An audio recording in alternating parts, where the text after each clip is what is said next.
many things I want to say to you because it's the beginning of the year. We've had this beautiful closing of our year, and Jeannie and Russ have started us off with rituals. And let me just ask you, I'm really sorry that I've got to figure out exactly how to get my computer screen right here is showing everything perfectly in frame, but that is definitely, is it online? Okay, good. Aspect of the TV. I'll have to figure that out. Maybe Russ will help me. But anyway, the talk is living the dream. So when you hear a phrase like living the dream, what does that bring up for you? Living the dream. So it kind of has, in the secular connotation, it kind of is like, oh, I have my private plane and my beautiful wife and my wealthy husband and all my grandbabies and all of whatever. You know, it seems to be a thing, a physical 3D living the dream. But as Russ mentioned last week, and I'll refer to again today, Reverend Doctor or Dr. Reverend, whichever way is correct, Martin Luther King Jr. made this amazing speech. And a lot of you don't know this, or maybe you do, because you probably have reviewed a little bit about his life, but he actually he did this speech in Chicago a few months before this day, August 28th, 1963. And members of his group were actually discouraging him. Did you mention that last week, that they didn't really want him to use the I have a dream? But I think it was Mahalia Jackson was there, and she was like, do the dream, talk about the dream. And that's exactly what needed to be put out there. We all, you know, just because we're senior citizens, some of us, most of us, doesn't mean we don't have dreams anymore, right? It doesn't mean that we stop dreaming, because there's that inner life within all of us that wants to be expressed, no matter what our age is. Maybe we've had a great career. Maybe we have enough money to retire. Maybe we have all the stuff, but that's not where dreams come from. Stuff is not what dreams are made of. It's our consciousness desiring to be expressed. That Christ consciousness that is about love. When can you ever have enough love expressed in your life?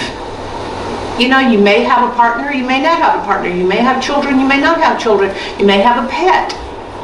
That's where I get a big dose of it every single morning, because you all, if you're my Facebook friend, you know Carly, she is snuggle in the morning. That is the first thing we do, and I tell her, and I've mentioned this to you before, I say, Carly, I love you so much, I appreciate you so much, and that snuggling, and she's just like all about giving me a full body rub, and that just makes my day. It starts my day off with that love and joy.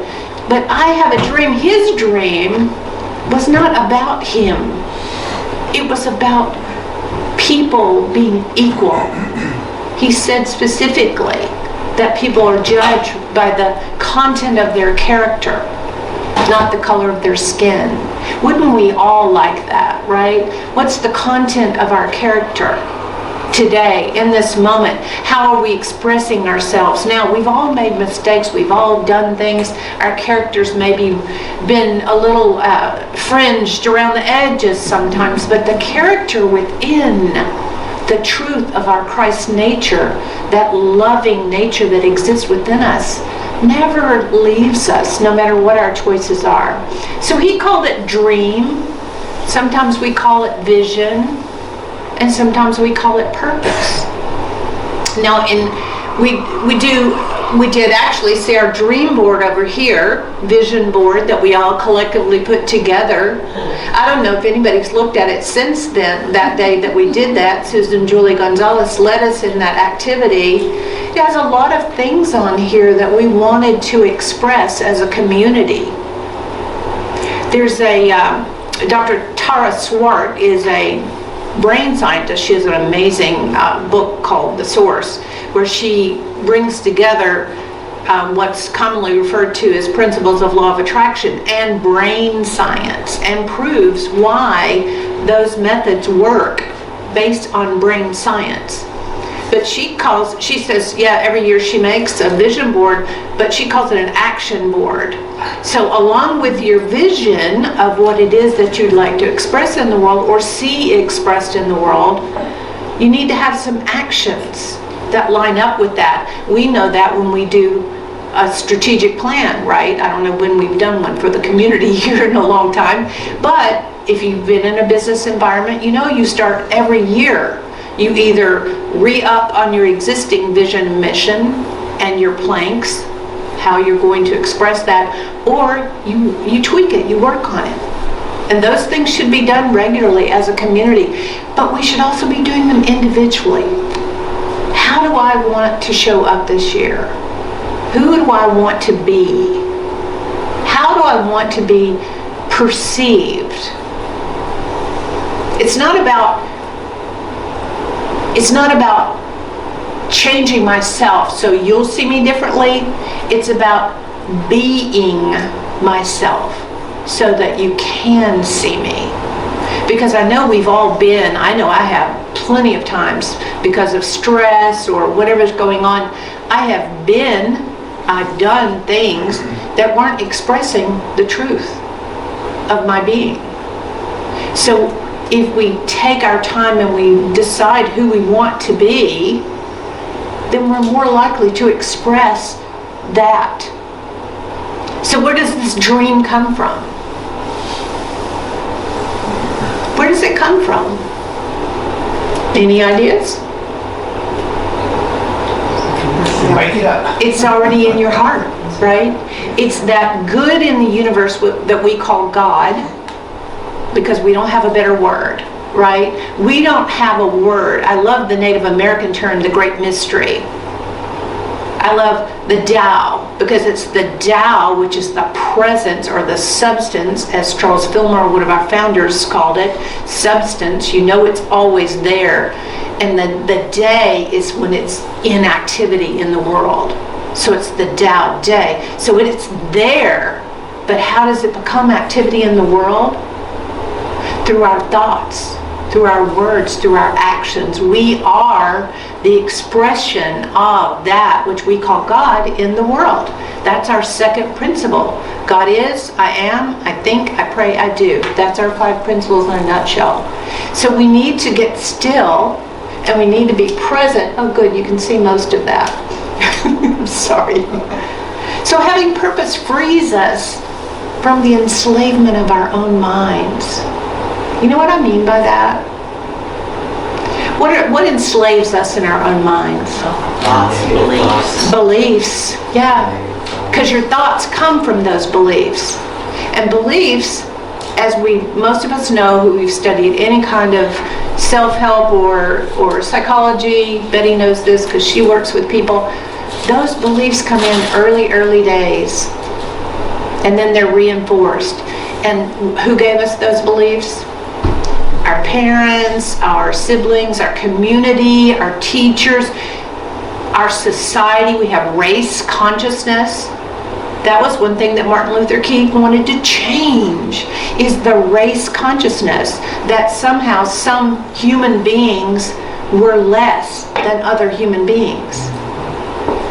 That's a huge dream, but he knew in his heart that this is true, right? It's true that human beings are equal, that there's none greater than the other, and there's nothing that one can do that the other can't do. But we know that truth in our inner being. So where do we get it? Do we divine it from a crystal ball? We have to listen. We have to listen, and then we can define our purpose based on that guidance. So, you know me, I love the Greater Good Science Center at UC Berkeley. So they're always they have this whole Greater Good Science Center where they study principles and concepts and psychological philosophies and theories, and then they do the science behind it. and they research exactly what makes people tick. And what they say about purpose is when we align our aspirations with our intrinsic interest and values, we tend to increase our well-being and the odds of achieving our goals. So if you decide, like one of my cousins who's a doctor told me one time, oh, you should be, this when I was younger and thinner, we were at some family event, and she said, you should be in medical pharmaceutical sales. You would do really well. You'd make a lot of money. Well, my value is definitely, I appreciate a lot of money. But I don't take pills. So that would not be, and I love my cousins who are doctors, but I don't really believe, I mean, I don't, it's not like prescriptions are terrible, you need them sometimes in acute situations, but there are so many ways we can manage our life. But it would not be an integrity for me just to go do pharmaceutical sales because I could make a lot of money when it's not something in my heart that I believe in, right? I would be trying to teach the doctors different ways to work with their patients so that, yeah, you could give them this pill, or you could tell them to fast, or, you know, you could give them whatever kind of supplement. So we have to find that guidance that takes us. Who are we in this world? What are our intrinsic values and intrinsic interests? That's where our inner compass comes in, that knowing deep down inside, that truth of our being. We might call it a number of things: still small voice, inner self, knowing, guidance. We might just go to virtues and values, black and white. If you're not one to go to the knowingness, if you're not high on your intuition, and you want to know, okay, what are my principles? What do I believe? And that's the thing, that with the 5 basic principles, sometimes I wonder how many people really believe all 5. Do you really believe there's one presence, and do you really believe you're an expression of that? Do you really understand how your thoughts and your words create? Do you really understand that prayer and meditation aligns you with that? And if you did, how much time would you give yourself each day to be aligned? And then, do you really believe the 5th principle, that you have to put it into action in your life? You have to. To live in integrity with what you believe, you have to live it out into the world. You have to be that presence as Jesus taught us. So here we go. There they are. God is, I am, I think, I pray, I do. God is, I am, I think, I pray, I do. If anybody asks you what's unity all about, God is, I am, I think, I pray, I do. There's only one presence. I'm an expression of it. My thoughts create. Prayer meditation is how I connect. And then I pray and move my feet like the Shakers say. So the 4th principle, prayer meditation, increases our awareness of God. God is omnipresent. There's no place that there's no God. There's not. And you can sit here and you can give me all kind of lists of places that dark things happen. But you know, in unity we believe that the presence of God is everywhere. And if there is indeed darkness, it's like a lamp. You know, if you have a lamp showing a light, which is love, and you block the light, the shadow in and of itself is nothing without the light. All you've done is block the light. The light is still there. If you can have compassion for that shadow, then you can release it into the light. It's not like do away with it, not say, oh, bad, bad, bad shadow. The shadow is so bad. I just can't believe it still exists in the world. It exists to give us contrast so we understand. If we just had light and love all the time, we wouldn't know what to do with ourselves. Well, we complain about, right?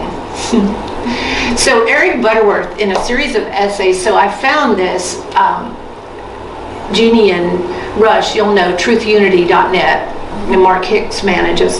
This is some essays on abundant living. This is number 56 by Eric Butterworth, who was a unity minister in New York. He had crowds at Lincoln Center for decades. He says, the impossible dream, and he's talking about that, you know that song, and I can't sing it for you, the dream, the impossible dream. It's an aspirational song. He says, the impossible dream of man has become the blueprint of accomplishments in all fields of endeavor. You got to have that idea out there. An idea that it's impossible. You don't know how to do it. You know, the story of, you know, for so long athletes didn't believe they could run a 4-minute mile. They were told it's impossible for a human being to do that. As soon as the first guy did it, within months, multiple other people did it and began to exceed those expectations. Because somebody changed, they moved the bar a little bit. That's happening all the time. My goodness. We're old enough to know that at one time we didn't have access to the internet. We didn't all carry a phone. We didn't carry I almost said freaking, but a freaking computer in our pocket. We have a computer in our pocket. I mean, just think about that.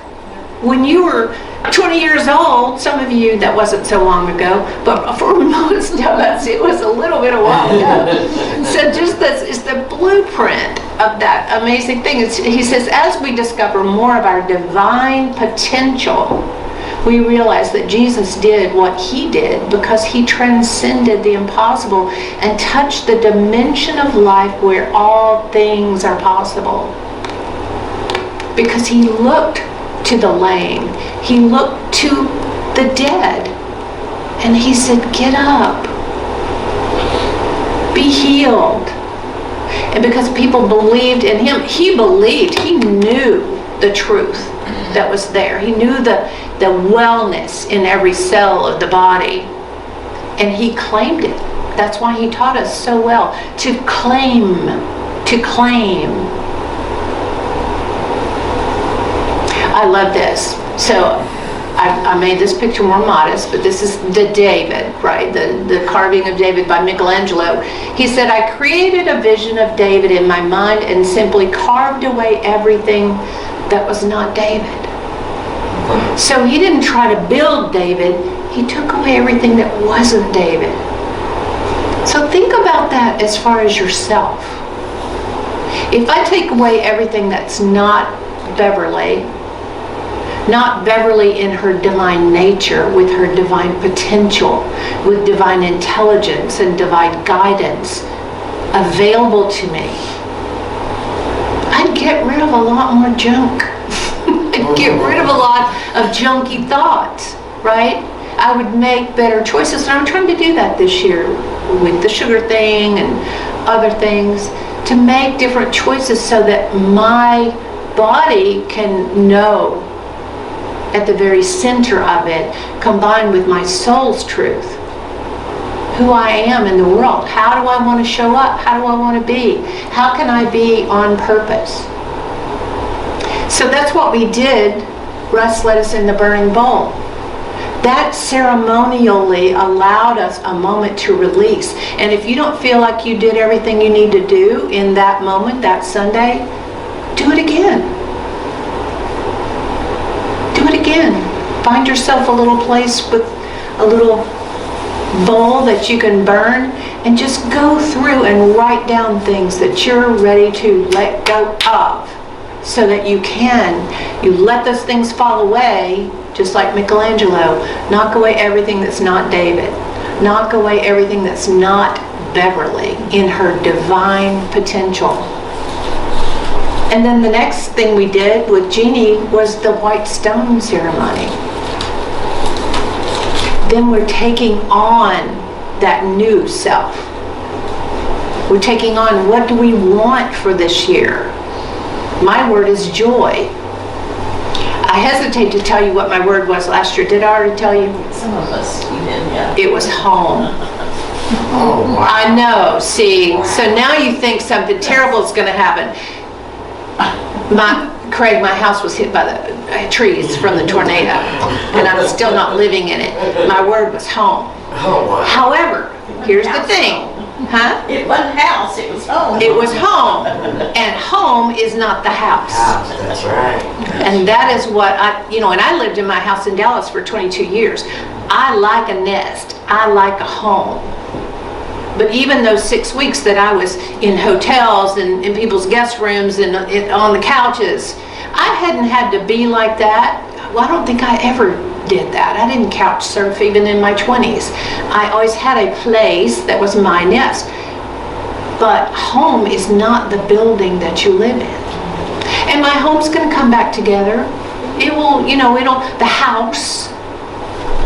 But what did I learn? That was my word that came from my soul to learn. I learned, you all know I've learned a lot of patience too.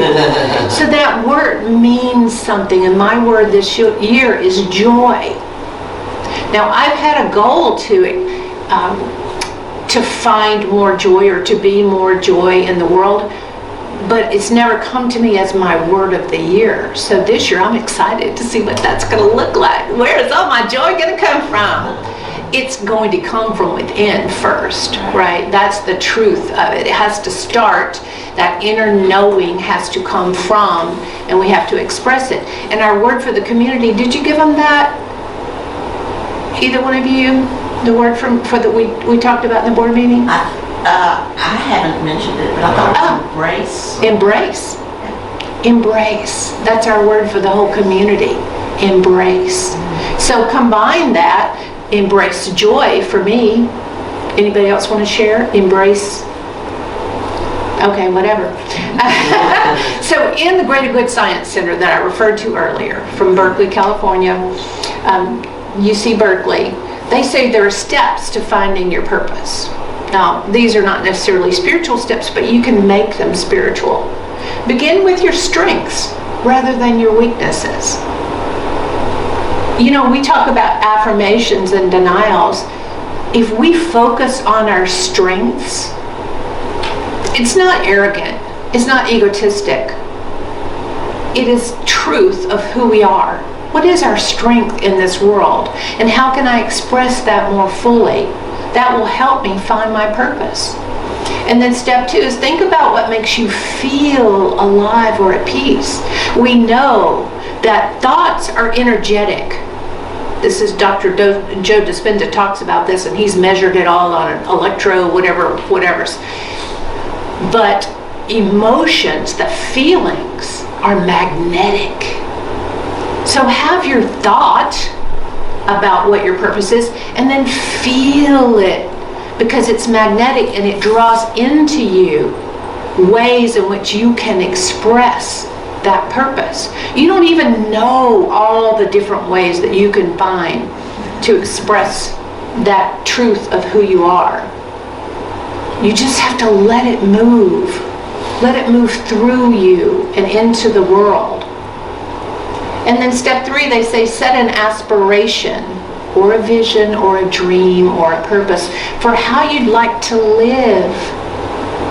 If this word, if this aspiration, this purpose for you is manifesting, existing, living through you, how do you want to live? That's our 5th principle. You can't just know the spiritual principles and talk about them. You have to allow them to have life, have day, have expression in your life from the soul of you outward into the world. Oops, what happened? Oh, there we go. Okay. We're back. So we were talking about you've got to live the principles. So Mary Morrissey says you can't get to your dream, you must come from it. I did her program for a couple of years, her Life Mastery Institute, and I have a mug that has this on it that I look at every single morning. Martin Luther King also said, faith is taking the first step even when you don't see the whole staircase. You can't always know all the way to the end. It's good to have a big vision, but you get your guidance often just one little step at a time, and you have to tune into that inner voice to know that it is taking you, because sometimes all you see is that next thing. And you can't know if that next thing is taking you, because sometimes, have you ever experienced this? You have a vision of where you want to go, but somehow you seem to be going this way, and then you go this way, but eventually you realize it was really taking you where you wanted to go, but your soul has a way of knowing whether or not you're really ready to go straight there. Sometimes you have a vision, but you haven't really done the work yourself to be prepared. You've heard all the stories about lottery winners, right? Suddenly they have millions of dollars, but they haven't learned how to change their habits in the world, and before you know it, they're back to zero, because that's what their expectation was. So we have to allow ourselves to grow with our vision and grow into our dreams. That same Article 56, Eric Butterworth says, dare to dream, to see your dream as real and true. Dare to see yourself as successful, as healthy, as living a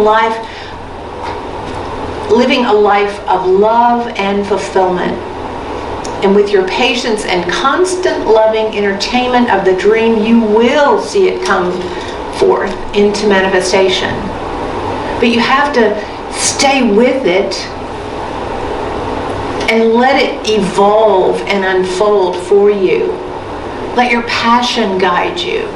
Where are you drawn to express that which you know is the truth of your being? And in the Bible, in Colossians 3:23 and 24, it says, whatever task you must do, work as if your soul depends on it, as for the Lord and not for humans. As for the Lord, meaning that Christ consciousness, an expression of the consciousness you are in the world, and not for humans, not for other people, not to show somebody how great you are. And since you know that from that consciousness, the Lord, you will receive the inheritance as your reward. You serve the Lord Christ. You serve that knowingness, that consciousness. And we're constantly, all of us, evolving in our consciousness, in our knowing. So I'm going to take a little liberty and keep talking, even though I know we're running out of time. But you know, I love this poet, Shalane Harkin. And she says in this poem, you were very brave. You were very brave to have come to a place where your light would not always be seen. Often it feels like we've signed a strict, invisible contract with each other, agreeing to keep this great light, this truth inside of us, tucked away and held back. But you felt the stirrings, haven't you, of knowing all this hiding must end soon. It seems to me the end of times is rumbling within our hips, our ribs, our voices. The great light readying itself to emerge, knowing once it comes out, it can never be put back away for good again. You have that rumbling. You have that light wanting to emerge, needing to emerge from within you. So trust that compass, trust that knowing that's taking you on that next step, even if you can't see all the way. And be brave and dare to live your dream. It doesn't have to be a huge dream.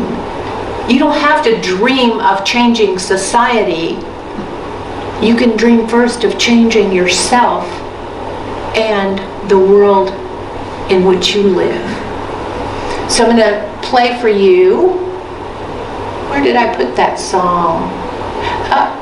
Here it is, I put it after. So I'm going to play a song by Janice Stanfield about being brave, but this is your weekly practice, just to be brave. Get quiet and listen to your guidance. Look for opportunities to express, to live into it, and then respond to those opportunities. And we'll listen to, this is a song that's been around, you probably heard it a million times, Janice Stanfield, If I Were Brave.